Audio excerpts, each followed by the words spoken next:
નમસ્કાર મિત્રો, હું છું આપણો દોસ્ત નીરવ વાઘેલા. બધાને જય માતા જય માં ખોડિયાર. અને આજના નવા બ્લોગમાં બધાનું હૃદયના ભાવથી સ્વાગત કરું છું. આજે અમારે કાર્યક્રમ છે કુબેરનગર સંત શ્રી પાલારામ દાદાના સાનિધ્યમાં. ત્યાં સરસ મજાના ડાયરાનું આજે આયોજન કરવામાં આવ્યું છે, તો હું અત્યારે ત્યાં જઈ રહ્યો છું. તો તમે પણ બન્યા રહેજો બ્લોગમાં.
બોલ્યું શ્રી બાલારામ દાદા મોડિયાર માત કી, મનભાઈ માત કી, મોગન માત કી, મામા દેવ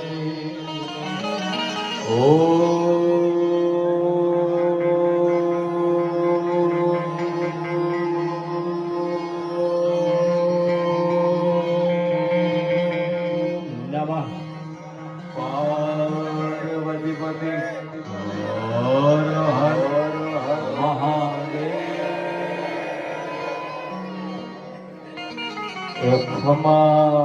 તમને ખમા ભાવી, તમે મારા દેવના દીધેલ છો અને આવ્યા છો તો અમર થઈને રહ્યો.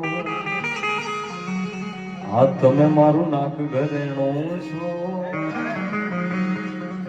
બાપુ. આ દુનિયામાં તમે કદાચ કરોડોના ઘરેણા પહેર્યા હોય, તમે કરોડપતિ થઈ જાઓ, કરોડોના ઘરેણા પહેર્યા હોય, પણ બાય માણાએ નાકમાં એક આ નાકની જૂની નો પહેરી હોય ને, તો એના બધા સંસ્કાર અહીંયા નહીં આપણને દેખાઈ જાય. અને એવી જ રીતે આ નાક રહ્યું ને બાપુ, માણસની ઇજ્જત છે. તમે કોકના હાથ પગ ભાંગી નાખો, માણસ જીવી શકે. કોકના પગ તોડી નાખો, હાથ તોડી નાખો, બધું આખું શરીર નોખું થઈ જાય, માણસ જીવી શકે. પણ ત્રણ તો હું ના નાક ઉપર જે દિવસ આંગળી પડે પછી એને કહી દેવું કે મજા આવે, જેથી હાલ્યો આવજો, રાણો રાણાની રીતે છે ભાઈ, એમાં બીજી કોઈ વાત નહીં આવે. અહીંયા જેટલા પણ વ્યક્તિ આવ્યા છે, જેટલા પણ દાદાના શ્રદ્ધાળુ ભાવિ ભક્તો આવ્યા છે, એ બધા ઉપર દાદાના આશીર્વાદ વરસતા રહે. આ જેટલા પણ કલાકારો છે, જેટલા પણ મને સાંભળે છે, એ બધાની ઉપર દાદાના આશીર્વાદ વરસતા રહીએ. પણ કેવી રીતે કે ચડે અષાઢી વાદળા કાળા ડોગરાય, પાન ચોક 10 ગોતે રાતે માથે નીકળ્યા તરાર, ત્રિકોણ મોરલા મને વાહડી પટાણે તારી એક દાન સપાટો વાગો.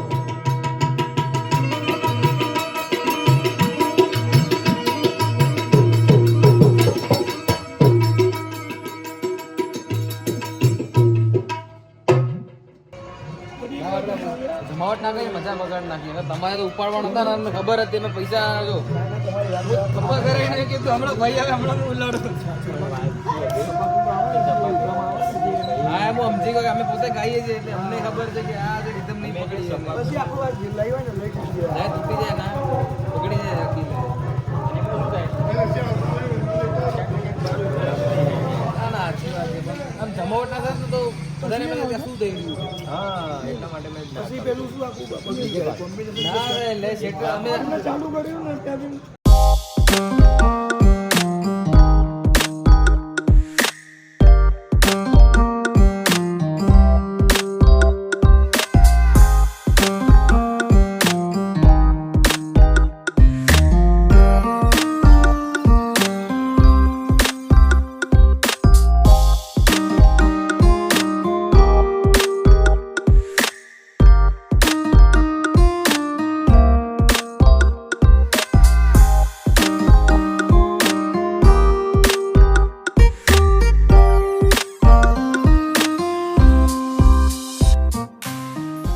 તો ફાઇનલી અત્યારે પ્રોગ્રામ પૂરો કરીને ઘરે આવી ગયો છું. સવારના 4 વાગી ગયા છે અને દિલથી કહું તો આજે પ્રોગ્રામમાં નથી મજા આવી. કારણો નહીં આપી શકું પણ ક્યારેક ક્યારેક એવું થઈ જાય. ઘણા લોકો આપણી સફળતાને ન પણ જોઈ શકતા હોય તો ક્યારેક ક્યારેક થઈ જાય ને આપણે દિલ પર નથી લેતા. પણ જે લોકોના માન ખાતર હું ગયો હતો અને હું ત્યાં ગયો અને એ લોકોને મને મળીને મજા આવી એટલે એ જ મારી સાચી સફળતા છે. થયા કરે આવું બધું તો એની સાથે આ વ્લોગનો અહીંયા જ એન્ડ કરું છું. તો અમારો વ્લોગ કેવો લાગ્યો એ કમેન્ટમાં જરૂરથી જણાવજો અને અમારી ચેનલને લાઇક કરજો, શેર કરજો, સબસ્ક્રાઈબ કરજો. ત્યાં સુધી બધાને જય માતાજી, જય મા ખોડિયાર.